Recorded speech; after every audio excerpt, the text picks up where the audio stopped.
আসসালামু আলাইকুম, welcome to my channel Taslima's lifestyle. আশা করি আপনারা সকল ভালো আছেন। আলহামদুলিল্লাহ, আমিও ভালো আছি।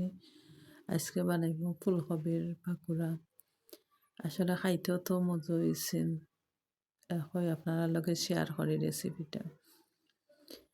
আগে ফুলকপিরে পিস করে নিমগে কাটিলাম ফুলকপিরে। আসলে খাই না বানাইলে বোঝা যাইতো না, খাইতেও তো মজা আছে জেনে। কাটার পরে দইলাম, দইয়া সিদ্ধ করলাম।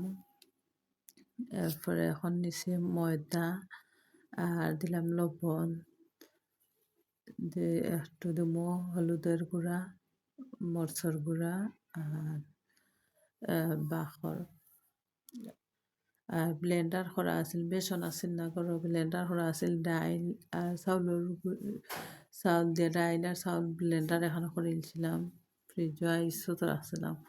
তো একটু ডাইল আর চাউলের গুঁড়ি ব্লেন্ডার করাটা দিলাম, বেসনের কাজ করব। তো সব তার এখনও মিলাই দিই, মিলাইয়া একটু ঘন পেস্ট রেডি করবো। বেগুনি জ্বালান বাজি করলে বেগুনির বেসন বানাই, গুলা বানাই, ওলান গুলাটা বানাই। বেশি পাতলা হইতো না, বেশি ঘন হইতো না, একটু ঘন থাকবো। তো আমার পেস্টটা রেডি হয়ে গেল। বেশ করে মাখাইয়া মিলাইতে হইব। একটু বাখরা পাতা দিলাম গ্রান হওয়ার লাগে। আর ফুলকপিটা খাটটা দইয়া ধরে সিদ্ধ দিলাইছাম, সিদ্ধ দিয়া এখন বেসনের মাঝে ডুবাই ডুবাই তেলের মাঝে ছাড়ি দেব। ডুবাই তেলের মাঝে ছাড়ি দিলাম। আর লাল হরি বাজলে আসলে খাইতে মজা হয়।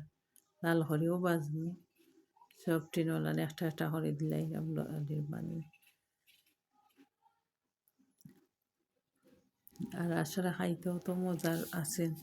আমার ফুরিনতে যে শুয়ে তারা খাইছে তো মজা হয়েছে তারা। যেমন আলুর পাকুড়া বা এটা খাইছে, কোনো সময় খাইছিলাম না ফুলকপির পাকুড়া। আসলে খাইতেও তো মজা হয়েছে, জানি না, জানলে আরও আগেও করতাম। আর দেখুন কত সুন্দর হয়েছে, লাল হরি বাজছে, কত সুন্দর হয়েছে। সকল বালা তখন।